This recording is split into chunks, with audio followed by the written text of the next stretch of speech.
رسوله فقد فاز فوزا عظيما. أما بعد فإن خير الحديث كتاب الله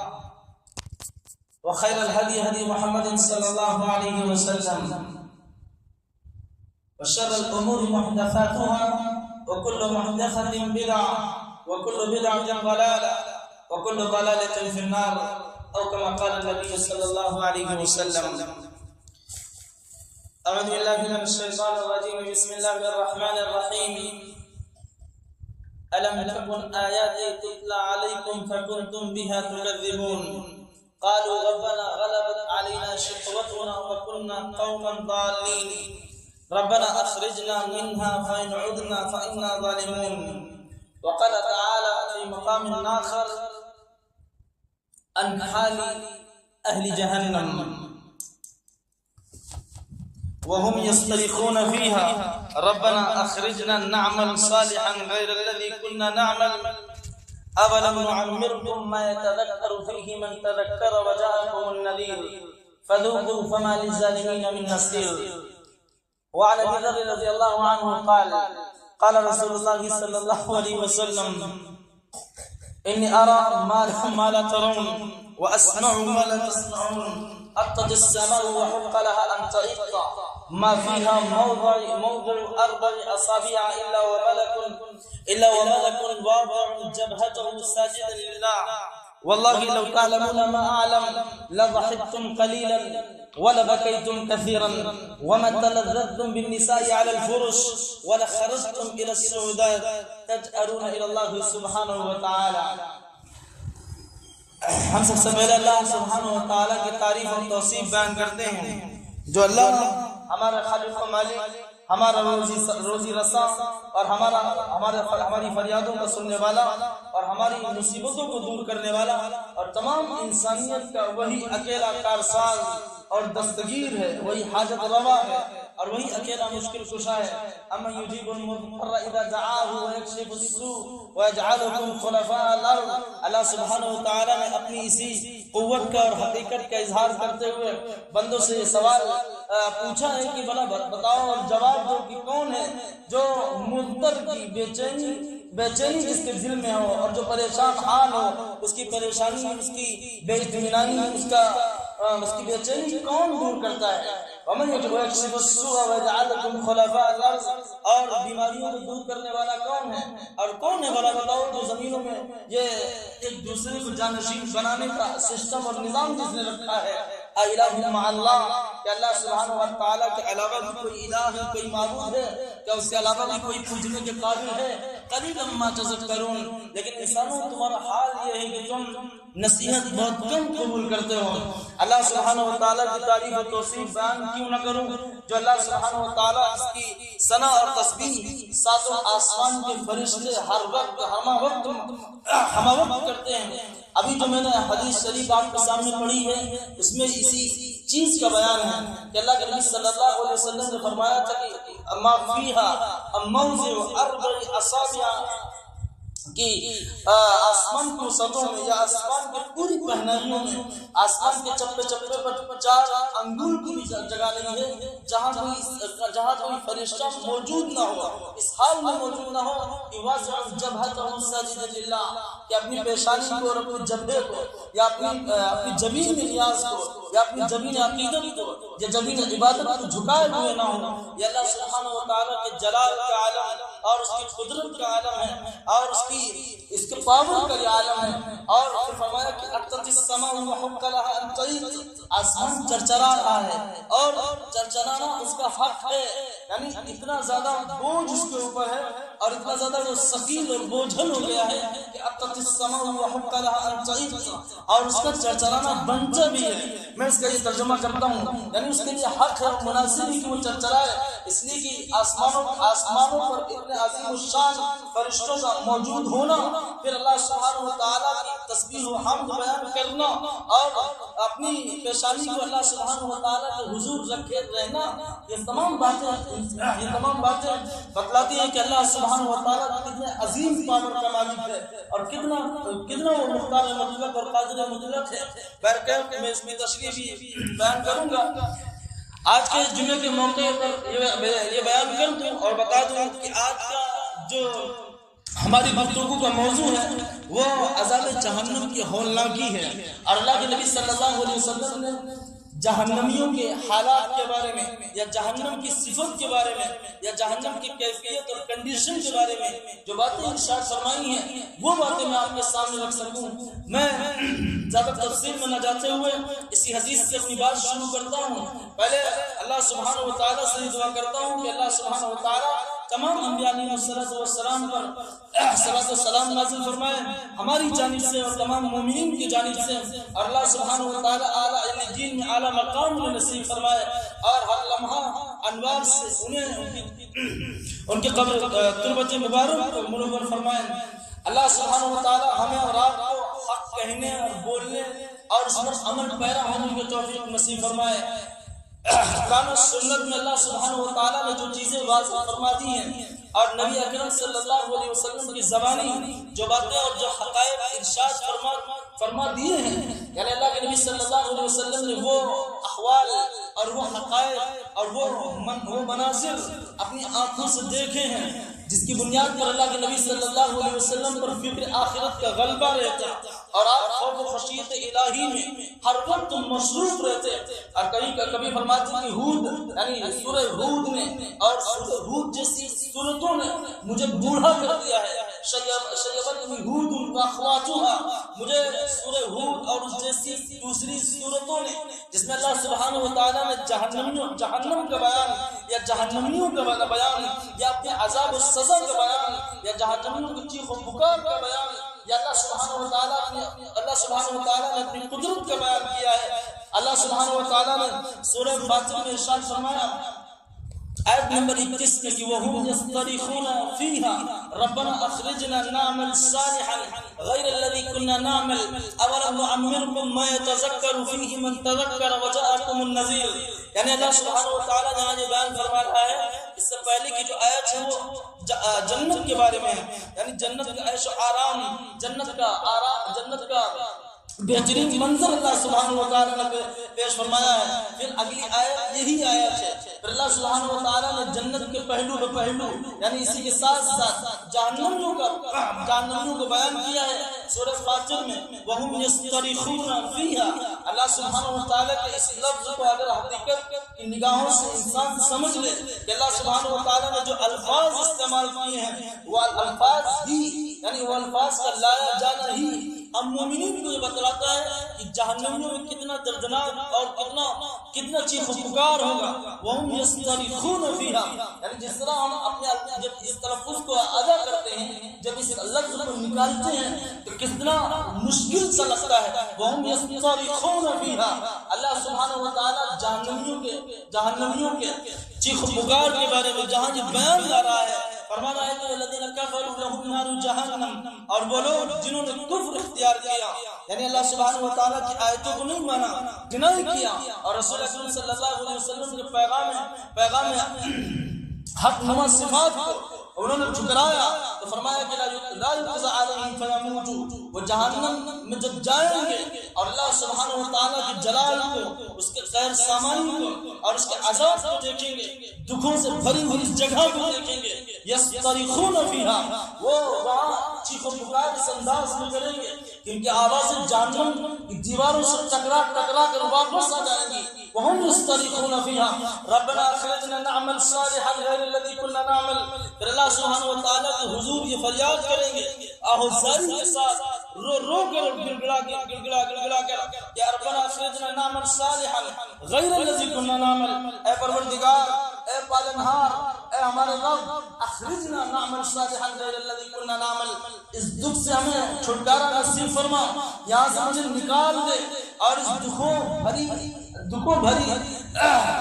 جگہ سے ہمیں خلاصی و نجات عطا فرما۔ نعمل صالحا غیر الذی کنا نعمل، ہم وہ عمل کریں گے جو نیک اعمال تھے اور وہ عمل کریں گے جس کا تقاضا جس کا مطالبہ تو نے دنیا میں کیا تھا۔ ربنا اخرجنا نعمل صالحا غیر الذی کنا نعمل اولم نعمرکم ما یتذکر فیہ من تذکر وجاءکم النذیر۔ کہ اللہ سبحانہ و تعالیٰ فرمائے کہ تمہاری یہ فریاد تمہاری یہ چیخ و پکار، تمہاری یہ التجا اور درخواست، تمہاری یہ ریکویسٹ اور یہ تمہاری دردمندانہ اپیل ٹھکرائی جا رہی ہے۔ لا یقضى علیہم فیموتوا ولا یخفف من عذابها، جہنمیوں کے عذاب کے بارے میں اللہ سبحانہ و تعالی نے فرمایا لا یقضى عنہم فیموتوا، یعنی اس بات کا بھی فیصلہ نہیں کیا جائے گا کہ انہیں قضا آ جائے، موت آ جائے اور موت سے وہ چھٹکارا پا لیں، اس عذاب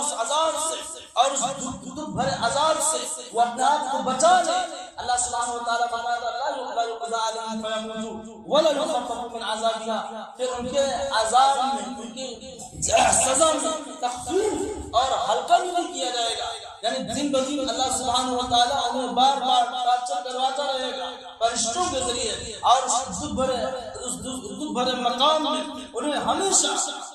ڈالے رکھے گا۔ وہ لوگ کبھی داروغ جہنم سے کہیں گے اے مالک تم کہہ دو، داروغ مالک 1000 سال کے بعد ان کی فریاد کا جواب دے گا کہ قال اخسؤوا فیہا ولا تکلمون، ٹھہرو رہو، کم وقت نہیں رہو، بات مت کرو، کوئی فریاد مت کرو، تمہارا ٹھکانہ جہنم ہے۔ اللہ سبحانہ و تعالیٰ فرمائے گا اولم نعمرکم ما یتذکر فیہ، یعنی دنیا میں تم کو اتنی مہلت اور اتنی عمر نہیں دے دی تھی کیا؟ امن تذکر فیہ من تذکر، جس کو نصیحت قبول کرنا ہوتا ہے وہ قبول کر لیتا ہے، تمہیں اتنی مہلت نہیں دی تھی کیا کہ تم ہوش کے ناخن لے لیتے یا شعور کی آنکھیں کھول کر حقائق کا اندازہ کرتے اور رسول اکرم صلی اللہ علیہ وسلم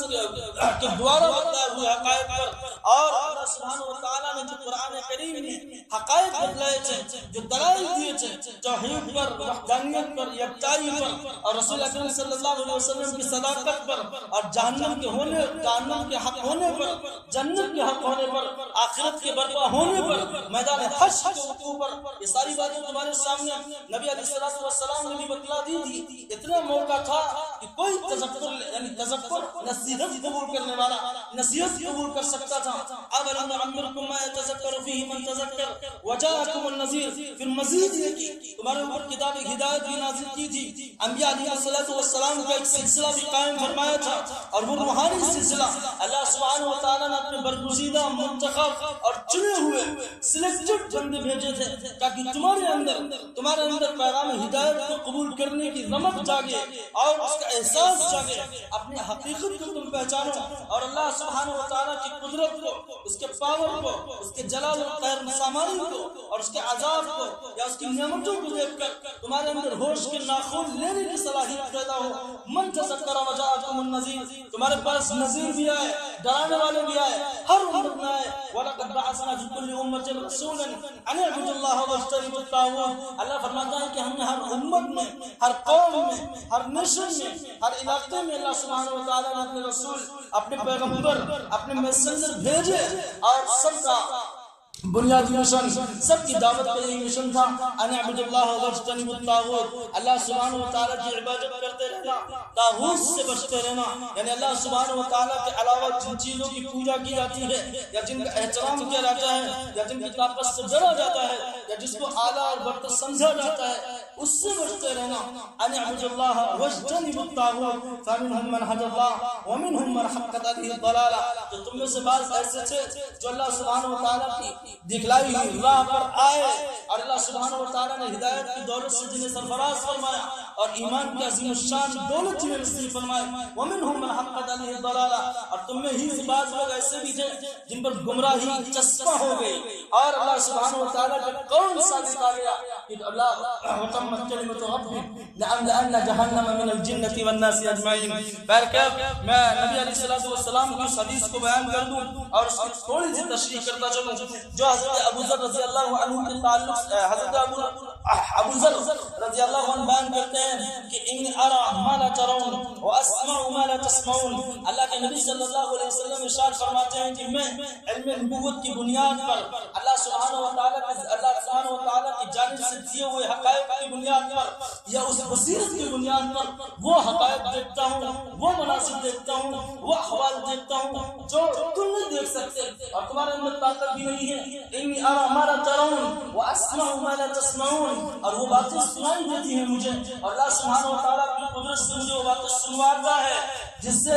اللہ کے نبی صلی اللہ علیہ وسلم پیغام کو پہنچا سکے، اور اللہ کے نبی صلی اللہ علیہ وسلم سوتی ہوئی اور غفلت کی چادر میں لپٹی ہوئی انسانیت کو بیدار کر سکے۔ اللہ کے نبی صلی اللہ علیہ وسلم فرماتے ہیں انی ارى ما لا ترون واسمع ما لا تسمعون اطت السماء وحق لها ان تجد۔ آسمان چرچرا رہا ہے، یعنی میں نبوت کی نگاہوں سے دیکھ رہا ہوں، بصیرت کی آنکھوں سے دیکھ رہا ہوں کہ آسمان چرچرا رہا ہے، بوجھ سے بوجھل ہو رہا ہے، وہ اور اس کا چرچرانا بنتا بھی ہے، اور اس کا چرچرانا اس کے لیے سزاوار اور مناسب ہے کہ وہ چرچرائے۔ اللہ کے نبی صلی اللہ علیہ وسلم نے فرمایا ما فیہا موضع اربع اصابع الا وملک علیہا واضع جبہتہ ساجدا للہ، اس لیے کہ اللہ سبحانہ وتعالی کے حضور، اللہ کی عبادت میں مصروف ہر ایک فرشتہ ساتوں آسمان میں اتنی بھی جگہ نہیں ہے کہ چار انگل کی جگہ کے برابر کی کوئی جگہ خالی ہو جہاں کوئی فرشتہ موجود نہ ہو، یعنی ہر جگہ اللہ سبحانہ وتعالی کی تسبیح اور تحمید اور اس کی ثنا کے ترانے گانے والے ملائکہ، زبردست عظیم الشان ملائکہ اور زبردست طاقت و قوت رکھنے والے ملائکہ اللہ کے حضور پڑے ہوئے ہیں سجدے میں، خوف و خشیت میں ڈرتے ہوئے، آوازاری کرتے ہوئے، واضعاً جبہتہ ساجدا للہ، اللہ سبحانہ وتعالی کے حضور اپنی پیشانی جھکائے ہوئے ہیں۔ اللہ کے نبی صلی اللہ علیہ وسلم نے بات ارشاد فرمائی، پھر آگے فرمایا واللہ لو تعلمون ما اعلم، بخدا اللہ کی قسم جو باتیں میں جانتا ہوں اگر تم جان لو، جو باتیں مجھے پتا ہیں اگر تمہیں پتا ہو جائے، لَزَحِدْتُمْ قَلِيلًا وَلَبَكَيْتُمْ كَثِيرًا، تمہارا ہنسنا اور عیش و عشرت میں پڑھنا کم ہو جائے، لَزَحِدْتُمْ قَلِيلًا وَلَبَكَيْتُمْ كَثِيرًا، تمہاری آہو بھگا میں اور تمہاری فریاد میں، تمہاری التجا میں اور تمہارے رونے دھونے میں اور تمہارے تضرع میں، تمہارے ابتہال میں، تمہاری گڑگڑاہٹ میں کمی نہ ہو، زیادتی ہو جائے۔ لَزَحِدْتُمْ قَلِيلًا وَلَبَكَيْتُمْ كَثِيرًا، تمہارا ہنسنا بند ہو جائے، آخرت کے خوف سے تم لرزاں رہو، ترساں رہو، اور تمہارے اندر کبھی چھائی رہے اگر تم جہنم کے عذاب کے بارے میں، جہنم کے بارے میں، اللہ کے عذاب کے بارے میں اور رسول اللہ اکرم صلی اللہ علیہ وسلم کے بیان کردہ حقائق کو تم صحیح طور سے سمجھ لو اور وہ حقائق تمہارے سامنے کھول دیے جائیں اور اللہ سبحانہ وتعالیٰ تمہیں مناظر دکھا دے، لَزَحِدْتُمْ قَلِيلًا وَلَبَكَيْتُمْ كَثِيرًا وَمَا تَلَذَّذْتُمْ بِالنِّسَاءِ عَلَى الْفُرُشِ، اور تم عورتوں کے ساتھ لطف اندوز ہونا چھوڑ دو، یعنی داد عشرت دینا، عیش و عشرت میں پڑھنا اور لہو العلم میں پڑھنا تمہارا بند ہو جائے۔ یہ اللہ کے نبی صلی اللہ علیہ وسلم کا فرمان ہے، قرآن میں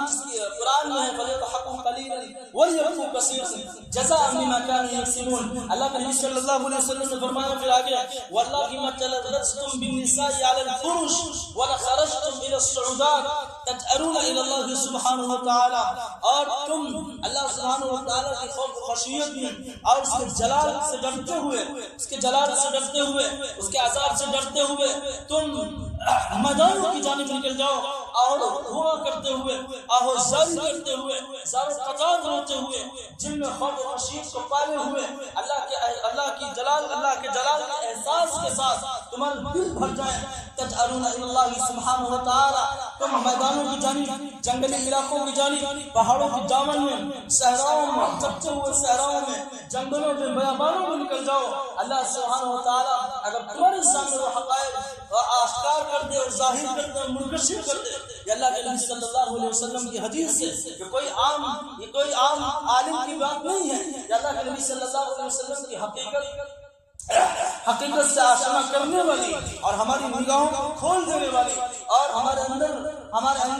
جذبہ عمل کو بیدار کرنے والی ہے۔ یعنی انسانوں کو اگر اللہ کے نبی صلی اللہ علیہ وسلم کے اوپر جو حقائق کھولے گئے ہیں وہ حقائق کھول دیے جائیں تو انسانوں کا حال کیا ہو، یہ اللہ کے نبی صلی اللہ علیہ وسلم بیان فرما رہے ہیں۔ اور چونکہ اللہ کے نبی صلی اللہ علیہ وسلم کا ملء اعلیٰ سے اتصال اور ان کا کنیکشن تھا اور ایک زبردست کنیکشن تھا، اللہ سبحانہ وتعالیٰ نے انہیں نبوت سے سرفراز فرمایا تھا، ان کی روحانیت زندہ تھی، زبردست اور اعلیٰ پیمانے پر تھی، اس لیے نبی اکرم صلی اللہ علیہ وسلم کا حال آپ دیکھیے کہ کیا تھا۔ آپ راتوں میں کھڑے اور کبھی دن میں تسبیح و مناجات میں مشغول، کبھی کبھی رات کے سناٹے میں اللہ کے حضور کھڑے ہوئے رو رہے ہیں، اور کبھی اللہ سبحانہ و تعالیٰ کے حضور صرف ایک آیت پڑھتے ہوئے رات گزر جا رہی ہے۔ اللہ کے نبی صلی اللہ علیہ وسلم کا حال بیان کرتے ہیں بیان کرنے والے، اور بہت سے واقعہ حدیث بیان کرتے ہیں کہ اللہ کے نبی صلی اللہ علیہ وسلم کی تہجد کیسی تھی، آپ کا گریہ و زاری کیسا تھا، آپ کا ابتہال کیسا تھا، اور آپ کا رونا کیسا تھا، آپ کا انداز کیسا تھا، آپ قراءت قرآن کی کیفیت کیسی تھی۔ یہ ساری باتیں میں چھوڑتے ہوئے آگے بڑھ رہا ہوں۔ اللہ سبحانہ و تعالیٰ نے سورہ فاطر میں جو بات ارشاد فرمائی کہ ربنا اخرجنا نعمل صالحا غیر الذی کنا نعمل، یعنی اس دنیا میں انسانوں کو جو مہلت ملی ہے، اس مہلت کو کارآمد نہ بناتے ہوئے اور اس مہلت سے فائدہ نہ اٹھاتے ہوئے وہ لہو لعب میں، کھیل کود میں، تفریح کے سامان میں اور دنیاوی مشاغل میں اور دنیا کے عیش آرام میں، اس کی زیب و زینت میں اور اس کے کر و فر میں اور اس کے فریب میں مشغول رہتے ہیں، اور قرآن کریم کی آیات کو انہیں علم ہے نہ رسول اکرم صلی اللہ علیہ وسلم کے احادیث کو پڑھنے کی کبھی توفیق ملتی ہے، اور وہ صرف خوش فہمی کا شکار اور اپنے غلط انتصاب کا شکار، یعنی جس طرح لوگوں نے انہیں بتلا دیا یا ان کے علماء نے بتلا دیا کہ تمہارا صرف کسی سے نسبت قائم کر لینا، دامن کا پکڑ لینا، یہی تمہاری شفاعت کا باعث بنے گا۔ اللہ سبحانہ و تعالیٰ تمہیں اسی کے سہارے جنت میں داخل فرما دے گا۔ اللہ کے نبی صلی اللہ علیہ وسلم سے زیادہ عظیم الشان کس کی ولایت اور کس کی دوستی ہو سکتی ہے؟ اللہ کے نبی صلی اللہ علیہ وسلم سے زیادہ قریب اللہ سے کون ہو سکتا ہے؟ اللہ کے نبی صلی اللہ علیہ وسلم کے دامن سے بڑھ کر کس کا دامن ہو سکتا ہے؟ اللہ کے نبی صلی اللہ علیہ وسلم کی محبت سے زیادہ بڑھ کر کس کی محبت ہو سکتی ہے؟ اللہ کے نبی صلی اللہ علیہ وسلم سے زیادہ تقوی کس کا ہو سکتا ہے؟ اللہ کے نبی صلی اللہ علیہ وسلم سے زیادہ کس کے اندر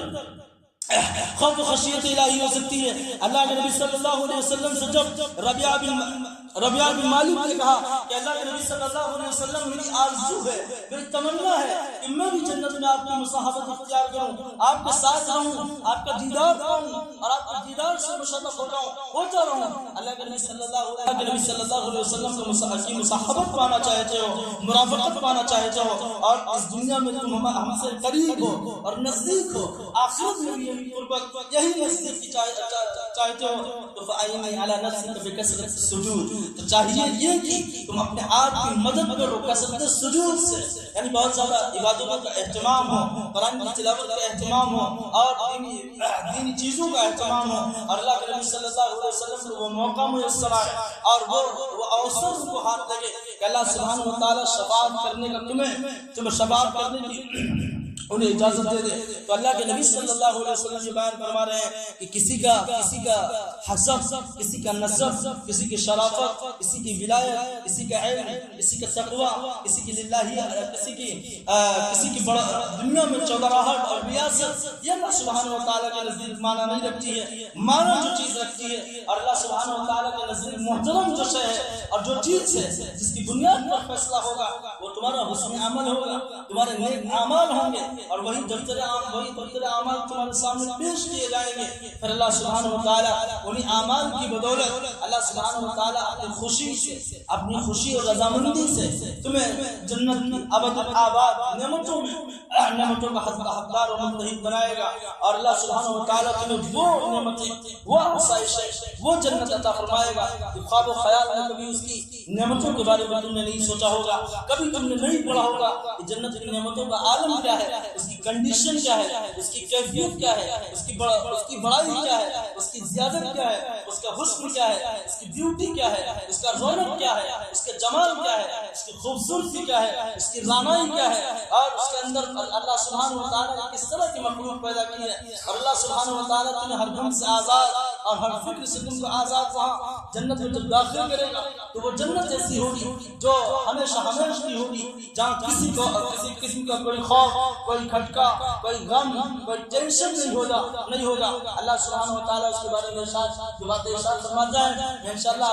اگلے جمعے میں بیان کروں گا۔ میں جہنم کے بارے میں بیان کر رہا تھا، بہت ساری آیتیں اور اللہ کے نبی صلی اللہ علیہ وسلم کی یہ حدیث ہمیں جگانے کے لیے، جھنجھوڑنے کے لیے، دل کو لرزہ کرنے کے لیے، ڈرانے کے لیے، اور ہماری حقیقت حقیقت سے آنکھیں ملانے کے لیے اور رسول اکرم صلی اللہ علیہ وسلم کے حدیث کو سمجھنے کے لیے اور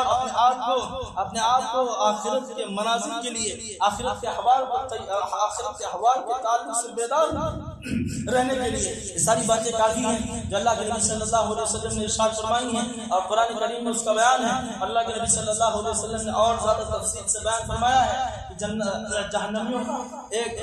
کی جلد کیسی ہوگی اور جہنمیوں کا دانت کیسا ہوگا، جہنمیوں کی چیخ و پکار کیسی ہوگی اور جہنمیوں کا عالم کیا ہوگا اور وہاں ان کی کنڈیشن کیا ہوگی اور